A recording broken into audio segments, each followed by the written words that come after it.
Okay, I didn't want to have you on spotlight.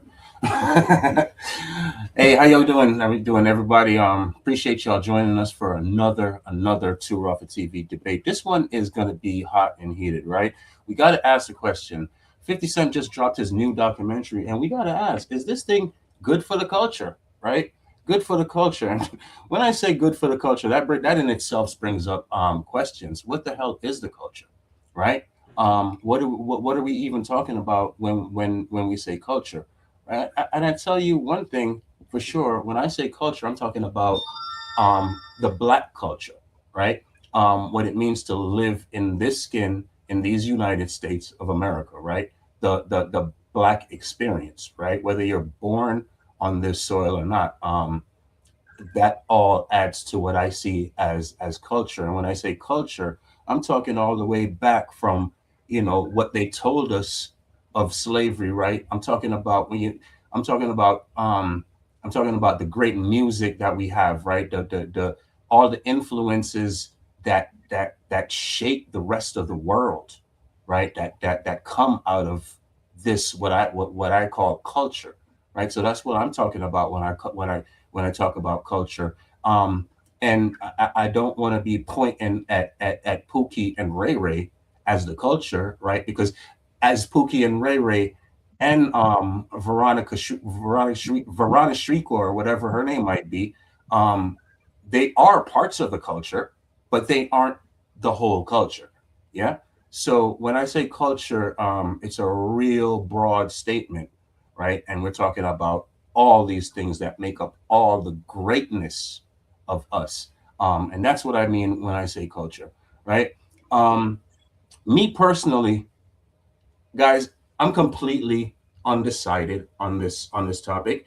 So what I've done is I've got together four of the smartest people that I know, right? And I got some questions, and I want to hear because the smartest people that I know that have opposing views on the topic, right? So I got Crumb from CrumbTV, right? I got Big Nel. He does a show on Two Raw for TV. Airs every Tuesday, 5 p.m. And correct me if I'm wrong on the date. It's either Monday, Tuesday, right? We have Chief with us. Chief is very outspoken in his community. And we have Mikko Turtle, another creator on Two Raw for TV. So and Miko's show comes on at 9 p.m. on Thursday night. I know that one for sure. Um, and we also Crumb is also going to be airing on Two Raw for TV coming here in January. I want to say January 7th will be the premiere of Crumb Uncensored. So I'm not very smart, right? I'm not a real smart guy. So I tried to surround myself with really smart, intelligent people, right? And everybody you see here on the panel, very smart, very intelligent people. I think very highly of them, and I respect their opinions fully, right? I think it's interesting that they think completely separately on this topic. So I would like to be convinced one way or another, right? And that's what I see my job as the moderator for this. So with that being said, I'm going to briefly just ask you guys to introduce yourself and quick tell me um, just your quick overview on the topic. Make it no more than 2 minutes, please. And Crumb, you're on top, so let's start with you. Peace and love, family. I'm your humble brother, Crumb, the master student. Yes, I am on 2 Raw for TV. Tap all the way in. I'm also on Facebook. I'm almost at a quarter of a million followers, so tap in over there. I was on YouTube, 50,000, but they took me off because I'm antiseptic.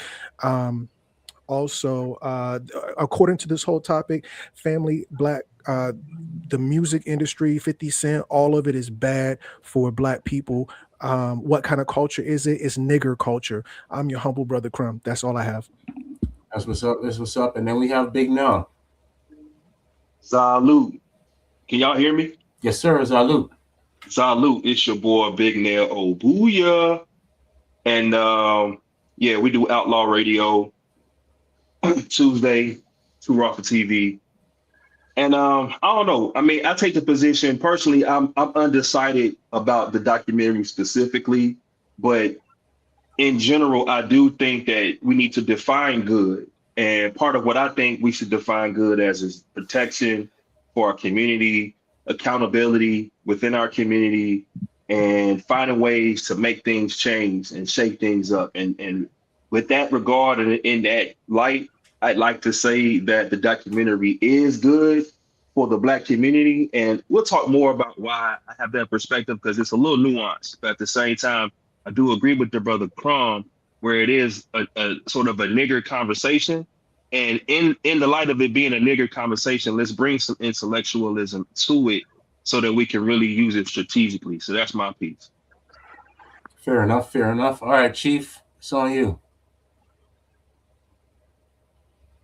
Let me see. Listen, man, y'all know me, bro. I'm a simple dude, bro. If it's not bad, it's good. If it's not good, it's bad. I don't play in the gray area. Diddy murdered our people. Diddy raped. Diddy cheated a lot of our artists. Diddy changed our music to fag shit and flash and all of that material shit. Absolutely, it's great for that. That's not my culture. It's great for that because Black people have lots of cultures, bro. I'm a very conservative black man. So I come from conservatism. So that's not my culture, but I think it's great for that particular segment of the culture. Fair enough. Fair enough. Mikko. Mikko Turtle, the Big-Headed Alchemist, Atlantis Indigenous Radio, only on exclusively on TV, every Thursday 9 p.m. Hit me on Instagram, the Big-Headed Alchemist. You will see me doing handstand. And my perspective on the whole situation is, yeah, culture has to first be defined. The current hip hop culture, I consider it colonial hip hop as far as the mainstream with Puffy, 5-0, any of those colonial hip hop.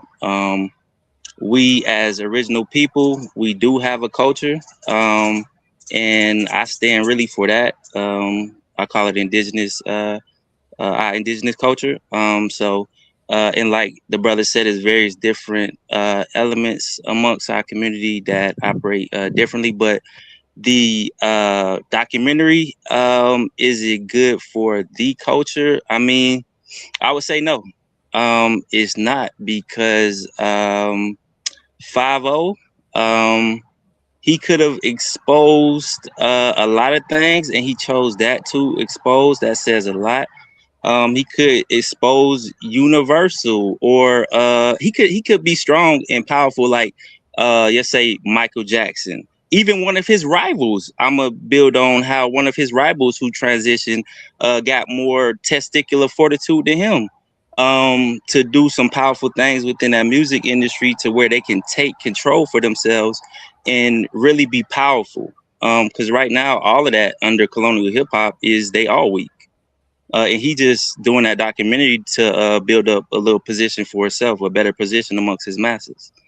So that's my position. Ain't nothing that 5-0 do is beneficial for our people overall.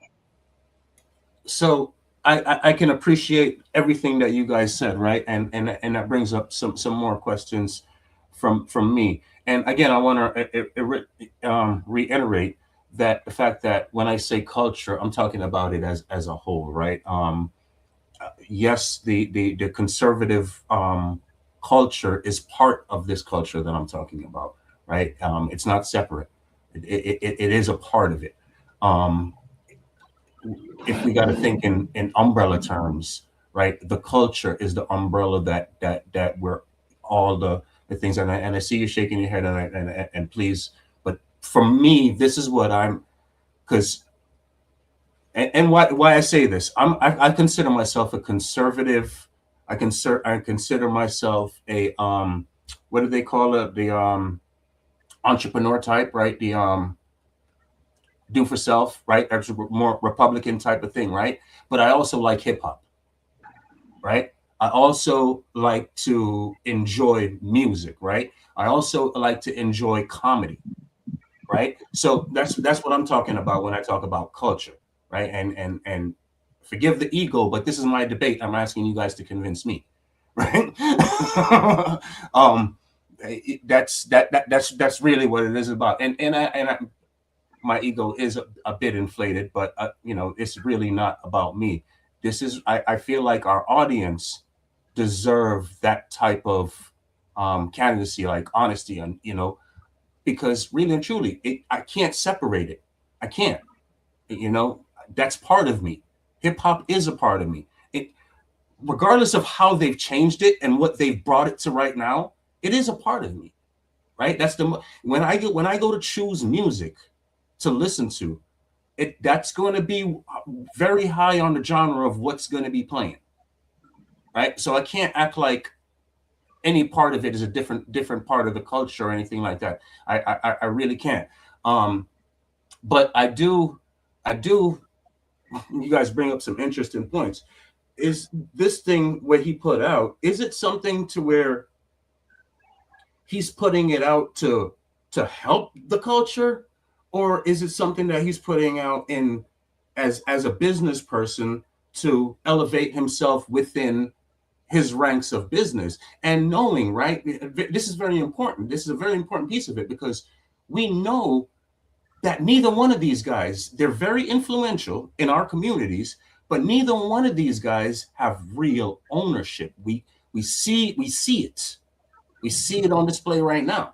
If we're not seeing that, we're really not paying attention, right? They showed us with Prince. Well, Prince actually showed us, right? But here it is again in the forefront. So that's kind of what I would like to know is, you know, do you guys really feel like this is anything to help the community? Because on one hand, it sheds some light. I got daughters, right? I got daughters, and they like entertainment. They like to sing and dance. God forbid one of them grow up and end up in some kind of grip of an asshole like this, right? So in that essence, I love the documentary.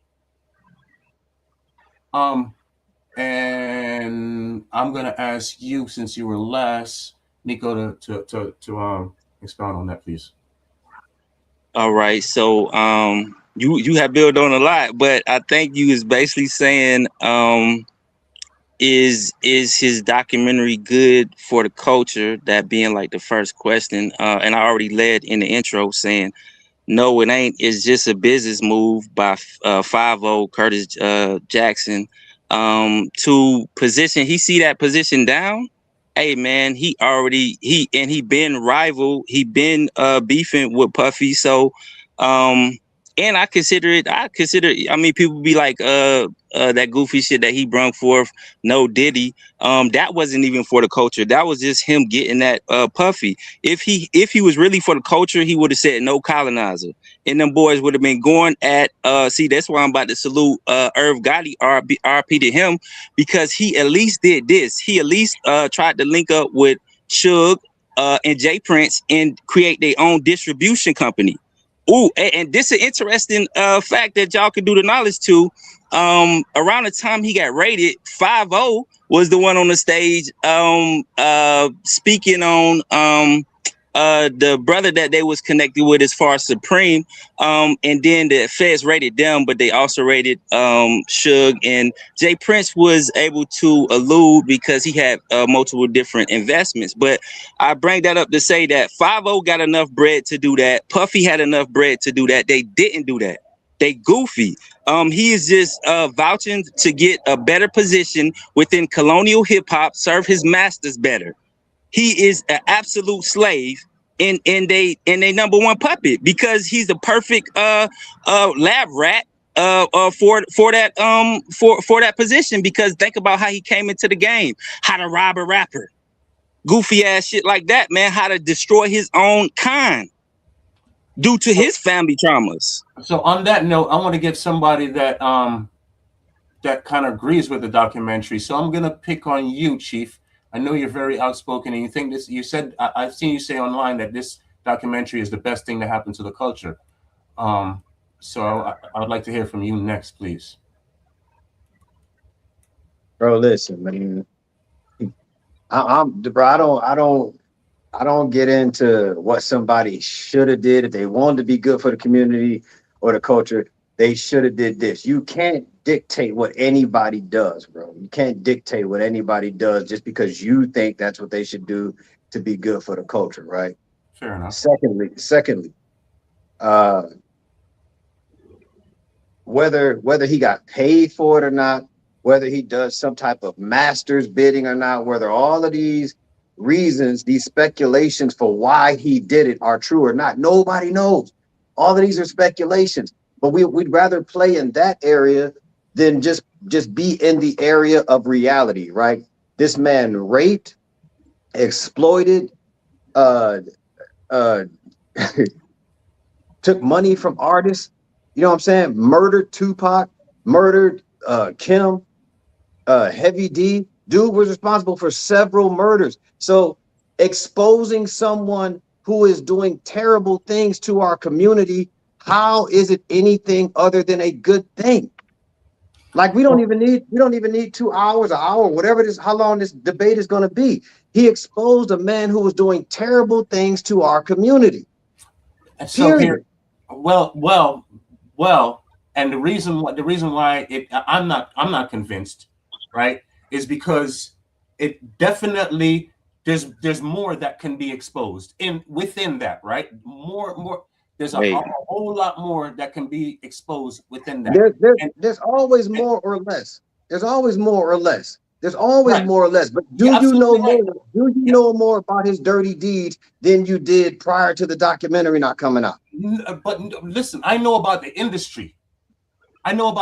So half of the stuff in the documentary did not surprise me. But right, you could look at a rose, right? You could look at a rose and you can say how this thing has beautiful petals. You know, this thing has the most beautifulest red on it. The green on the stem is, and the leaves are so divine. Or you could look at the rose. You can look at the same rose and say, look at these damn ugly ass freaking thing with all this thorns on it, right? If you touch one of the petals, it's gonna crease, right? But it's the same rose, right? Now, as an entrepreneur, there are many things that I can take from Diddy and 50 Cent as good things, right? So I'm not gonna throw the baby out with the bathwater. What can you take from Diddy? That was a good thing. What do you mean? There's plenty of good business moves that he showed us. Plenty. Look at the whole empire.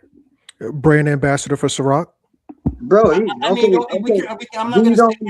not gonna sit here and diminish those accomplishments. Just like I can look up to Trump as a businessman, the same way I put these three in the same category. Because I look at them as business, right? As far as the documentary goes, how do you put them in the same category if you have no evidence of rape, murder, and that sort of thing? I'm not looking at those things. I'm looking at what I want to look at. I want to take what I want to take. Fair enough. Right, and I'm not arguing with you, Chief. Right, I want to explain my thoughts because I don't think I'm the only person that's thinking like this, right? So I definitely do want to get clarity, and I think I want to go to Crumb next, and then Big Nel. Yeah, the whole thing is the same thing Kanye told you. Kanye made a song called "We the New Slaves." That nigga ain't nothing but a fucking slave. So then the question really is, who's the slave master? Because let's just be honest, family. Nothing happens in America without the approval of our Jewish overlords. So now, the question is, because Puffy did this, Puffy didn't do shit. Puffy got green lighted. That's all that happens. This is the mafia in real life. And Crumb, on that note, right? He yes, absolutely. I agree with the green lighting, but you have to be able to prove yourself to be green lighted. He didn't get green lighted just because he was some idiot on the streets, right? He got green lighted because he was making moves. He was making the right moves to the people that wanted to see those moves. Fair enough. Yeah, the reason Puffy got green lighted is because of Mary J. Blige 411, which was on Uptown Records. Speak about it a little then bit. Puffy and Heavy D together killed 9 people They got green lighted because of the Mary J. They What do killed you mean? 9 Wait, people. so explain to me when you say they got green lighted by Mary J. Explain that a little bit more for me. Because what Puffy did was carry on the legacy of of uh of Uptown Records. Uptown Records was the inventor of New Jack Swing, the amalgamation of R&B and hip hop. You never had that before them. So now you got Mary J and Method Man. I need that. That's New Jack Swing. New Yeah, Jack Swing. but in order for him to get in that position to be able to do that, he was putting in work before that, bro. He was Please putting elaborate. in I'm work not sure what you're talking before about. that to even get to that position. Yeah, Well, before that, yeah. he was wasn't just washing some random cars and, dude. and dancing in clubs. He didn't do anything prior to 411 outside of grunt work for Heavy D. Right, but the grunt work he was doing, the grunt work, he wasn't the only person doing grunt work, right? So his grunt work stood out above everybody else's grunt work. This is what I'm saying. I think I can't really think of anything in particular in terms of the grunt work that he did that made him stand out. I think he had fought somebody. He had fought like a bouncer for Tommy Lee Davison at one of the movie premieres. Outside of that, that's even obscure. There's really nothing notable beyond 411. I think when you say notable, you're thinking on the levels of what we know as the public, right? I'm thinking about the people that put him in the places that he were or gave him those green lights.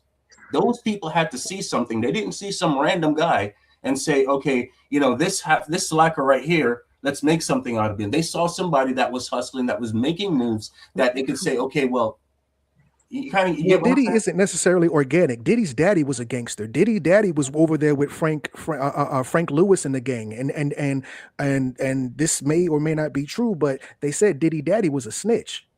So Diddy's daddy had the clout that Diddy came in the game on. Not only was Diddy daddy a gangster working with Frank Lewis, but his mama was some people say she was a prostitute. I would even categorize her as a madam. So she was out there selling vagina. His daddy was out there selling dope, dog food. So he came in the game because his parents were notable and known within the Harlem community. So by the time he came up, he was kind of building off of their legacy. So he begs and cries and does everything he can possibly do to get Heavy D, because they're both from the same block, to walk him into Uptown Records. And that's kind of where that story starts, as far as I know. Makes sense. Big Nel. I'm listening to everybody speaking. One thing that we can all agree on is that not just Diddy, but all of these folks in the music industry are slaves, enslaved individuals. I think we can all agree on that. But I don't think that necessarily, I think that agreeing with that doesn't speak to the heart of the question that's being asked, which is whether or not this documentary is good for the culture and good for the community. And that's part of the reason why I think definitions are necessary. Just to be clear, I'm New African. My perspective is a revolutionary Black nationalist perspective. So strategically, I move as an entrepreneur, because you can't fund a war without money. You can't fund a movement without money, and you can't make things happen without motion. So that's why I move like I move, hustle from the streets. So a lot of my perspective comes from the streets and being in the music industry. So that being said, imagine some of you all who have daughters or nieces or whatever. Imagine that you have a young lady who wants to be a part of the music industry. And she sees herself as the next star. She's the next one. She's the next Mary J. Blige and all that other stuff. And then she gets in there, and then she goes around these folks that she's putting in work in the studio. Everybody's proud of her, but then she goes to the wrong party. And she goes to that party, and she experiences that she never had before, drugs and influence and all that kind of stuff. That stuff changes her view of reality, and it's also evidence now of stuff that people have done to her, which is leverage that could be used on her down the road for her to do other things for people in the music industry. And that's kind of how the music industry works. So in the behind the scenes of how slavery works, that's kind of how it works in the music industry. You know what I mean? That happens often. And I say that to say, when we find out about people like Diddy doing stuff like this, it's important for us to be able to point it out and to put two and two together and make a four. That's not my only reason why I think it's good for the culture, but that's just one of them, because I think that that's an important reason, especially being part of the music industry. But you said you had a point real quick. You had an interjection. No, it's okay. It's okay. You summed it up. But just to kind of, put a pin on that piece, I think that it's important, what I'm saying, for us to understand how these things work to protect our folks. If we keep talking about the music industry used to be this and used to be that, and rap, hip hop, and all that kind of stuff, listen, man, I'm a connoisseur of hip hop. I am hip hop. I'm part of the hip hop culture, and I personally feel like we haven't held hip hop accountable enough. We've been letting hip hop slide too much because we love hip hop, and it is who we are. And we don't want white people to have ammunition to put us down. So that's kind of like one of our last babies. Let's don't mess with hip hop. But no, man, we got to hold these motherfuckers accountable. Not just Diddy, but Africa Bambaataa. Anybody talking about that? You know what I mean? This is like one of the forefathers of hip hop, and we found out. I have no idea. So he one of the forefathers of hip hop. We found out this boy is grooming boys. Oh, you know what I'm saying? He got boys sitting on his lap and playing with his thing and all kind of stuff. And this is really, when you do your research through hip hop, you find little stuff here and there all throughout the culture, all throughout the time. The first hip hop shows and the first hip hop events were being held at gay clubs, because those were the only clubs that would house hip hop events, because you couldn't do it at the regular clubs in New York. The regular white clubs wasn't having it.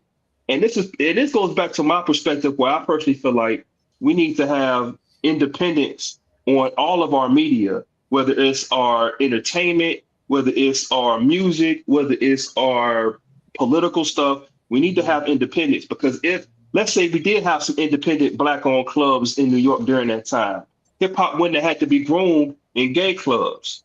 Right. If we did have some independent music industry insiders and some independent distribution channels, you wouldn't have to go through Andre Harrell and the Temple of Doom to get on and become a music artist, or go through the Diddy parties. You see what I'm saying? Yes. So this really all goes back to the conversation about us having our own and being independent. And I'm glad you went there, right? Because that's what they're showing. They don't have their own, right? They're not independent, and it's very evident right now, regardless of the lights and the glamour and the smoke and the freaking mirrors. We can see, especially when we're talking to intelligent people, the importance of ownership, right? Which is why Too Raw for TV, and Chief, I'm coming to you, which is why Too Raw for TV itself exists, because we need to have ownership, right? Speaking of Too Raw for TV, if you're watching this on any other platform, whether it be YouTube, whether it be Instagram, Facebook, it doesn't matter where you're watching it from, it's not going to last. I'm going to be ending the stream on all of those platforms. You have to come on over to Too Raw for TV to catch the rest of the debate. So what say you guys about the actual controllers? And okay, I'm not going to deal with the fact that nobody else is implemented here. None of the actual real owners or real people who actually pull strings. Nobody's implemented in this. And like you so adequately pointed out, Chief, you can't really think about what people do. We can't control what people do, right? But what say you about the fact that that's not even a part of the conversation? And I'm gonna go with you, Chief, and forgive me if you have some from the other subject, from the other. Oh, no, you're good, boss. Bro, there's always more that could be exposed. Everybody know Diddy had, what I'm saying, ain't no black man in this country doing what Diddy does without some type of top cover, be it the government or whoever else it is, bro. So That thing goes all the way to the top. And you get enough perverted people at your parties, you know, in high position to get enough dirt on them, you pretty much can run, you know, willy-nilly and do whatever you want to do type shit. So I certainly know that there's more people that are involved, Jay-Z or, you know, all kinds of other people, politicians, you name it. My thing is, we have to, I'm an old school cat, bro. I was born in 73, right? Raised by my grandparents, did 20 years in the military, bro. I've always tried to do the right thing. People told me as a kid, you walk past something that's substandard, you keep going, you just set a new standard. And like my man said, we set a new standard in hip hop a long time ago when we started calling our women bitches and bragging about selling drugs and we, you know, we watched that happen. We watched ourselves go from niggas to bitch, from brothers and sisters to niggas and bitches. And then it was just fair game after that. It was just fair game. And somebody's got to bring this shit to a screeching halt, bro. I remember when all the cussing and the ignorant shit used to be considered underground hip hop. I had to get DJ Quick when he first came out. He was considered an underground hip hop artist. You know what I'm saying? And the positive